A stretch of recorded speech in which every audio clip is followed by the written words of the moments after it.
Ser Podcast. Las 8 de Hoy por Hoy en Ser Podcast. Hola, muy buenos días. Hay una voz, muchas a un tiempo, que ya estaban, pero que han crecido en fuerza y número y ahora recorren Europa y el resto del mundo. Esto es Bolonia, al norte de Italia, gritos de vergüenza por la destrucción de vidas en Gaza y la detención de la flotilla que transportaba ayuda humanitaria. También Londres. Y también Atenas. México, París, Estambul, Túnez. Nous exigeons la suspension de l'accord d'association entre l'Union européenne et Israël, conditionné au respect des droits humains. Decenas de miles de personas en todo el mundo, también en España, salieron ayer a la calle para protestar contra el gobierno de Benjamin Netanyahu, consignas contra la masacre en Palestina y el arresto ilegal de la flotilla que ha hecho estallar definitivamente la chispa de la indignación global. A esta hora despierta Italia con otra huelga general que pretende bloquear el país en defensa de Gaza y de la flotilla secuestrada. Hay un centenar de ciudades llamadas a secundar ese paro y en la estación de Termini, en pleno centro de Roma, está ahora mismo nuestra compañera Marina García. Marina, buenos días, cuéntanos. Buenos días. Hasta ahora ritmo intenso de personas en la estación central de Termini. Los servicios mínimos terminan a las 8:30 y a partir de ahí el servicio de transportes, que aquí no es solo fundamental para la ciudad de Roma, sino que conecta todos los grandes puntos del país, se paralizará en esa huelga general que supone la tercera jornada consecutiva de protestas en Italia para defender a la flotilla. A pesar de que ha sido objeto de críticas muy duras por parte del gobierno Meloni, aquí los sindicatos prevén que el seguimiento sea muy alto porque el ambiente de movilización en Italia es insólito. Esta mañana se esperan numerosas manifestaciones aquí en Roma y, como decías, también en muchísimos otros puntos del país. Y a esta hora la imagen es la de un imponente despliegue policial en la plaza que está ante la estación, donde en unas 3 horas el ambiente se prevé que sea histórico, calles cortadas y controles en todo el perímetro de esta zona cero. Volveremos a Roma a lo largo de la mañana. Marina, gracias. Hasta ahora. Ayer hubo paro de estudiantes, miles de ellos se manifestaron en toda España y marchas por todo el país: Bilbao, Pamplona, Sevilla, Valencia.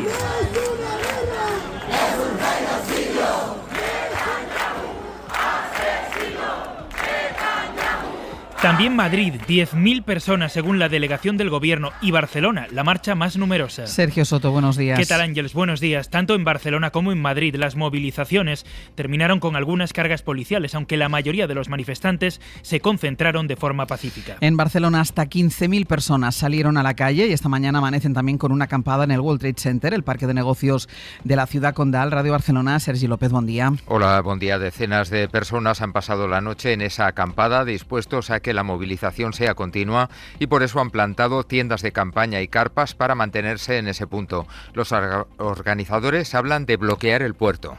Avui comença l'acampada a la plaça de la Carbonera per bloquejar el port de Barcelona. Y como decimos, la idea es mantener una movilización continua. Hoy mismo hay prevista una manifestación estudiantil en Barcelona, otra en Girona y mañana también está prevista otra manifestación en la capital catalana. En las de ayer, los Mossos cargaron cuando los manifestantes intentaron cortar la ronda litoral. Hubo 2 detenidos en Barcelona, 4 en Girona y 14 Mossos con contusiones. ¿Y qué pasará con los activistas? Bueno, esa es la pregunta ahora. De momento sabemos que Netanyahu ha felicitado a sus tropas por detenerles, aunque en un tono más contenido que en otras ocasiones. Les han trasladado a una prisión a los activistas al sur de Israel y el gobierno italiano dice que la semana que viene 2 vuelos saldrán en dirección a Londres y a Madrid, Bayo. Lo ha dicho el ministro italiano de Exteriores, Antonio Tajani, asegurando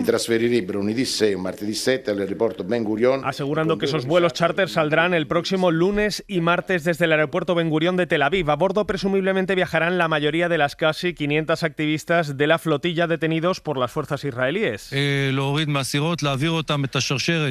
Activistas que, según este responsable policial israelí, han sido transferidos desde el puerto de Asdod a la prisión de alta seguridad de Ketziot, cerca de Beerseba, en el sur de Israel. Allí se espera que hoy reciban asistencia consular y del equipo de abogados que asume su defensa legal. Quienes acepten una expulsión inmediata evitarán ir a juicio y eso sí tendrán prohibido regresar a Israel temporalmente. Sin embargo, quienes rechacen firmar ese documento o quienes sean reincidentes, como es el caso de la activista Greta Thunberg, se exponen a pasar meses en prisión antes de prestarse ante un tribunal. El gobierno quiere estudiar si todo todo lo que ha pasado con la flotilla, empezando por las detenciones en aguas internacionales, es materia que pueda llevarse a un tribunal. La Fiscalía ha anunciado que va a investigar esa operación dentro de las diligencias que ya abrió el mes pasado para cooperar con la Corte Internacional de Justicia y el Tribunal Penal Internacional, el que ha ordenado arrestar a Netanyahu. Y el gobierno ha convocado a la encargada de negocios de Israel. Hay alrededor de 50 españoles entre los detenidos. El presidente del gobierno, Pedro Sánchez. El gobierno, por supuesto, ha estado con ellos desde el primer minuto. La reconocemos, la aplaudimos, pero en todo caso ahora lo que más nos importa es la seguridad de nuestros compatriotas. Los socios del PSOE desde Sumar a Podemos creen que no se ha hecho lo suficiente por haber retirado a la fragata que acompañaba la flotilla. Mientras el clamor de protesta por la detención de la flotilla se contagia por el mundo, resurge la posición del PP, en particular el PP de Madrid, que sigue con la presidenta Díaz Ayuso a la cabeza, abanderando las posturas más proisraelíes. Eso pasa, en esta ocasión, por burlarse de la detención de los activistas, entre ellos de los españoles. Así transcurrió, para que se hagan una idea, transcurrió ayer la sesión en la Asamblea de Madrid. Escuchen a Carlos Díaz Pache, portavoz del PP madrileño. El mismísimo Juan Sebastián Elcano tardaría menos en dar la vuelta al mundo completa de lo que ha tardado la flotilla en completar su batucada por el Mediterráneo. Bien, continúo, aunque los señores de Hamás Madrid, cuando hay una oportunidad para la paz, se enfadan. Al llamar al principal partido de la oposición Hamás Madrid de esa forma, Hamás Madrid desde el estrado, sus diputados protestaron desde el escaño. Se armó un escándalo todavía mayor, al que contestó de esta forma el portavoz del Partido Popular. Señor Padilla, usted es un impresentable que no me va a callar. Entiéndalo, no me va a callar. Vamos a seguir hablando. Que se calle usted, que no tiene el uso de la palabra. Usted es un impresentable que no quiere la paz, que solo quiere bronca. Usted solo quiere bronca. Buscan bronca. Bueno, este es el tono elegido en el Partido Popular en Madrid, que Génova intenta digerir como puede, llevado por la confusión de unos dirigentes que condenan el genocidio junto a otros del mismo partido que ridiculizan a la flotilla y defienden a Israel. La solución que encuentra la dirección de Feijóo es, una vez más, evitar el tema y, como no, culpar a Sánchez de crear todo esto para tapar sus propios problemas. Julia Molina, buenos días. Buenos días. La Dirección Nacional del PP se escuda en que el Gobierno no le ha proporcionado información y por eso no entra a valorar el fondo del asunto. El secretario general, Miguel Tellado, se limita a poner el foco en el Ejecutivo. Sánchez ha encontrado en el conflicto de Gaza y ha encontrado en esto de la flotilla una cortina de humo con la que tapar las miserias de su propio gobierno. Génova evita el tema, pero el PP de Madrid entra de lleno. Isabel Díaz Ayuso arremetió ayer contra los activistas. Si la Asamblea de Facultad Flotante creyera que Israel es genocida, es un Estado genocida, no hubieran aparecido por ahí ni locos. Pero ya se han dado el baño y a partir de ahora, pues venga, subvenciones para chiringuitos, para el teatro, para el cine. Más cercano el discurso de Ayuso al de Vox, que también ridiculizaba ayer a los detenidos de la flotilla. La verdad que me parece un esperpento todo lo que ha protagonizado la flotilla, entre otras cosas porque se han prestado a ser escudos humanos del terrorismo más diabólico que hemos visto en la faz de la tierra, que es Hamás, y me parece un despropósito. Palabras del secretario general de Vox en la 2, de Ignacio Garriga, que se suma también a la idea de que Gaza es solo una cortina de humo del gobierno de Sánchez. Pues en un momento vamos con la votación sobre el decreto del embargo de armas. Hoy por hoy noticias. Ser Podcast. La mayoría de agujeros frecuentes que sostiene al gobierno vuelve a recoserse a medida que se acerca una votación, la del decreto del embargo de armas a Israel. Ayer anunció Junts que finalmente votará a favor. Y es un cambio relevante porque Junts y todas sus marcas anteriores han tenido siempre una proximidad importante con Israel y hasta el gobierno dudó, después de un tuit de Puigdemont, si podrían contar con su voto. Josué Coello, buenos días. Hola Ángeles, buenos días. Pero entiendo que nadie está dispuesto a soportar la presión de dejar caer la iniciativa cuando la calle empieza a apretar, y aunque ahora todo depende de Podemos y ellos todavía no han aclarado su voto, tampoco parece que se vayan a oponer. Claro, confirmado el sí de Junts al decreto, el gobierno aún tiene que despejar la duda de qué hará Podemos para cantar victoria la próxima semana. Los de Belarra, que no han desvelado su voto, han ido subiendo el tono en los últimos días criticando el contenido de este embargo de armas. En público lo han tildado de fake o de coladero y dicen que tras lo sucedido con la flotilla se ha quedado viejo. Yo creo que hoy es un día en el que se demuestra que el embargo de armas se ha quedado muy corto. es un embargo de armas fake, es un embargo de armas que es un coladero. Los embargos de armas se hacen antes de que se cometan los crímenes de guerra para poder evitarlos. Pero en privado reconocen que buscan presionar al gobierno para que mejore ese texto, aunque asumiendo también que tumbar un embargo así con sus votos en el actual contexto sería difícil de gestionar. De ahí que tras el sí de Junts, en el Ejecutivo confían en una abstención de Podemos en la votación de la próxima semana para salvar un decreto que es imprescindible, Ángels, para seguir con la hoja de ruta del gobierno en este asunto. Josu, gracias. A vosotros. El otro asunto en el que el PP de Madrid estaba dejando oír su discurso tan paralelo al de Vox que había asumido una de sus iniciativas es el del aborto.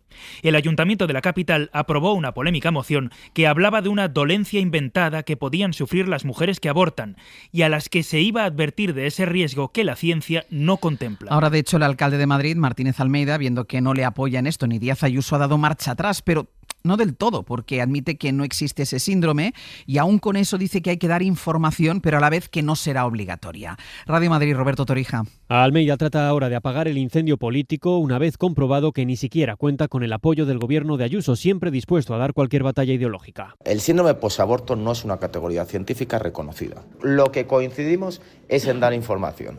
¿Esto significa decir que coincidimos con una afirmación del síndrome posaborto que no está científicamente reconocido? No. Esto no es lo que dijo Almeida el día anterior. Esto no es lo que dijo el delegado de Políticas Sociales durante el Pleno. Y lo más importante, esto no es lo que aparece escrito en el texto de la extrema derecha que el Partido Popular apoyó sin cambiar una sola coma. Es evidente que acabar con la vida de su propio hijo tiene consecuencias muy graves para la madre y para la sociedad en general. Esto salió adelante con el voto a favor del Partido Popular. Hay otra contradicción en el discurso de Almeida. No se va a obligar a ninguna mujer a recibir información por parte del Ayuntamiento de Madrid. Dice ahora que no será obligatorio informar a las mujeres, pero en el texto aprobado dice que sí que será obligatorio. Los trabajadores municipales nos cuentan que su trabajo no consiste en presionar a las mujeres. Sobre ese discurso del Partido Popular que recoge banderas de Vox, ayer también fue llamativo lo que dijo Alberto Núñez Feijóo, que habló en términos de identidad. Europa ha despertado. Ha salido de la cárcel ideológica de una izquierda que le vendía que era bueno empobrecerse, que era bueno estancarse, que era buena la democracia más que la prosperidad y que lo mejor era diluir nuestra cultura y nuestros valores y que no pasaba nada por perder libertades si gobernaban ellos. Ayer en Hora 25 Aimar habló con Ángela Clavero. Ella es presidenta de la Asociación de Cáncer de Mama, que ha recibido las quejas por un sistema de detección precoz que no funciona en Andalucía. Es también la persona que acompañó a 4 mujeres enfermas afectadas por esos retrasos a hablar con la consejera de Salud andaluza.